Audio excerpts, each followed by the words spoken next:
This is the third video in our Introduction to Microeconomics.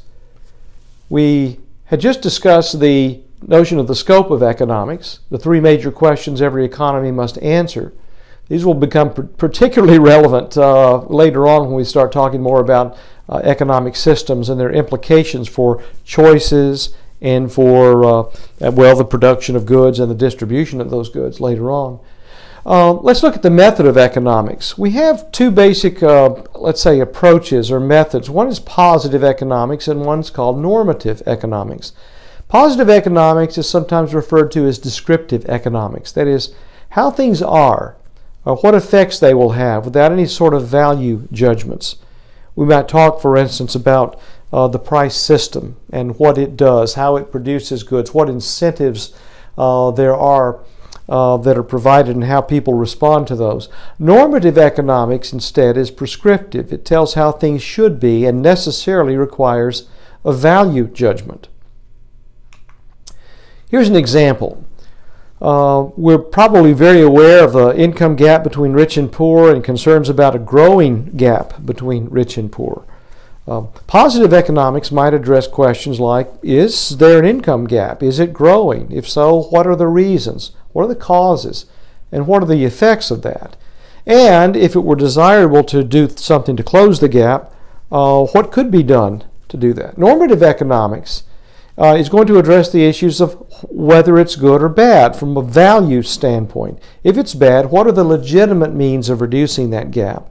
Normative economics is often going to use the terms ought and should. There ought to be a law. Raising the minimum wage is another issue. Positive economics might address questions like, does a minimum wage discourage businesses from hiring marginal workers?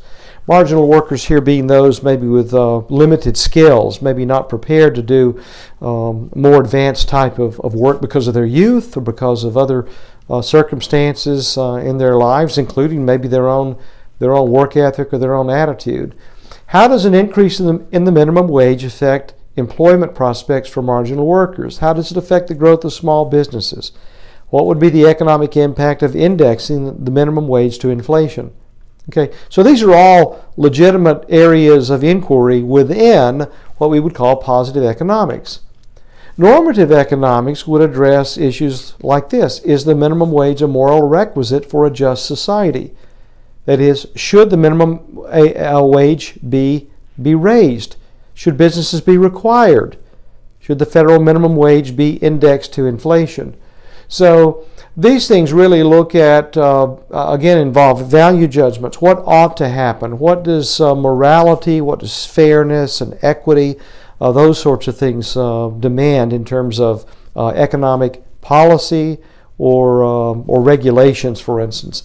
Normative judgments reflect a value judgment, and they're necessary in pursuing these issues of justice and of morality and fair treatment of people and those sorts of things. We just need to know, we need to acknowledge when we are making those kind of value judgments.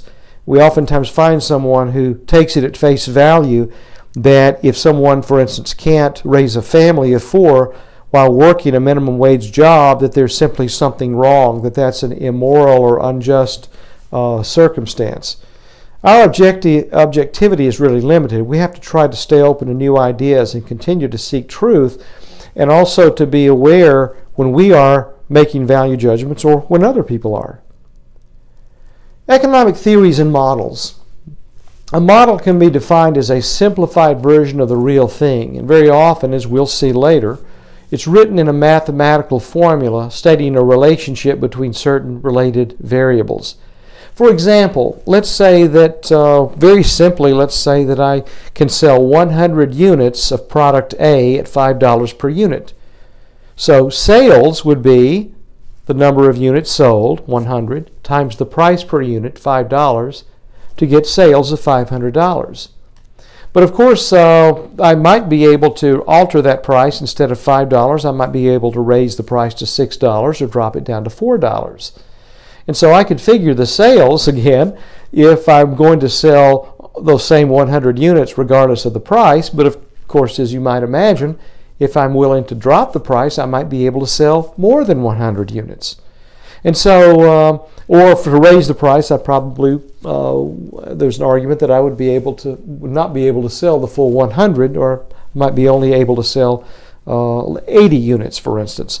Now, each of these, in one sense, sales, the total dollar sales, the price per unit, and the number of units sold, each of those represent variables, because we can imagine that, the selling price and the number of units sold can take on different values. And so oftentimes what we will want to do is to say ceteris paribus, that is, all else equal. It's a Latin term. It's very important for us. If we do this, what will be the result of that? What will happen to revenues? What will happen to profits? And so on. Economic policy concerns actions taken to bring about certain results. And individually, but certainly as society, we have to ask, what do we want to accomplish? What are the best ways to accomplish that? Now, in general, 4 criteria are often used to evaluate the success of economic outcomes. This is more or less on a societal basis, but it certainly can apply to a given enterprise, a company, for instance, a church, a community organization. First of all, efficiency. Efficiency means that the system or the institution or the enterprise produces what people want at the lowest possible cost. Voluntary exchange is a very efficient type of operation because you don't need a middleman. People agree. Both parties voluntarily enter into that because they believe that they will be better off as a result of that. So efficiency is an important criterion that we use to evaluate the success of economic outcomes. Equity. Fairness is something most of us desire, but we're not always sure just what it means. There is a term, of course we hear a term now called social justice, which is another can of worms to address some other time. But one element of fairness is distributive justice. How do we determine how much a person earns? I think I mentioned earlier the notion of asking the question, are school teachers underpaid? And very often people will, there's a knee-jerk reaction to say, yes, they are. Well, how do you know that? Well, my mom's a teacher, and she works really hard, and she starts to, and she touches the future. It's so important the job that teachers do. And of course, I'm not disagreeing with some of that, but you can say that about very many jobs. I can tell you the guy that comes and cleans out my drain when it's clogged, that's an important job that person is doing. And I have a son who's an Air Force captain. People would tell him all the time, thanks for your service. They appreciate that. There are many jobs out there that are really important. Arguably every job is important to some degree. But how do we determine how much a person earns? For the most part, it's not just a matter of how hard they work, or how dirty they get, how much risk they accept, even what education that they have to have.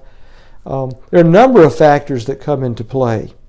And when it comes to, say, teachers, like firemen, when you ask, how do you know they're underpaid, they start doing, giving some sort of subjective response to that. But I'd say, well, are we running out of teachers? Because I can tell you this, that the colleges of education at Faulkner and many other schools are the largest college in many universities. That is, despite this belief that they're underpaid, we have more and more people who want to be teachers.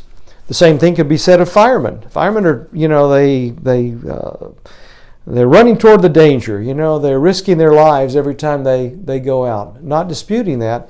And yet, if there is a job listing where a city is hiring 5 firemen, for instance, you're going to have hundreds of applications for that job, despite the danger, despite maybe the benefits, the other financial benefits associated with it.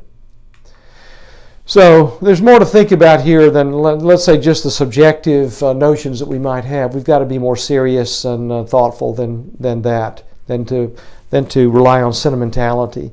There's an important point here. A right provided to one person implies an obligation on the part of another. There's a lot of talk now about the right to health care. a right to education, right to good housing, and those kind of things. We just have to realize that every time you provide a right to one person, you're imposing an obligation on someone else to pay it. And something to address later. Growth, increase in the total output. So this is also another criterion used to evaluate the success of economic outcomes. Growth, increase in the total output of an economy. If output grows faster than the population, output per capita rises and results in an increase in the standard of living. Every parent wants their child to be better off than they were, to have a better future. But that comes, what that means is we expect or we desire a higher standard of living in the future than we observe today. And finally, stability. Quality of steady growth, full employment, stable price levels. High inflation is contrary to economic stability, as are wide swings in economic activity. You know, after World War II, the federal government established these goals for the U.S. economy. They wanted steady and stable economic growth. They wanted full employment, and they wanted stable price levels. The problem with pursuing each of these goals here is that they tend to conflict with one another. That is, if you have full employment, for instance, if everybody has a job, then those companies that are growing can't find employees. They have to hire them away from somebody else. And to do so, they have to pay them higher wages. That raises prices, so raises price levels. And so, and as we'll see later on, you know, economic growth itself, as companies grow, tends to put pressure on employment, as I've just mentioned, pulling people maybe who weren't interested in working, or pulling them into the workforce, and or driving prices upward. So these goals, very important ones. Let's say within them there's a tension there that results in, let's say, just a constant imbalance or striving for balance, between these three goals. That's the end of this video and the 3 videos on microeconomics, and I'll see you later.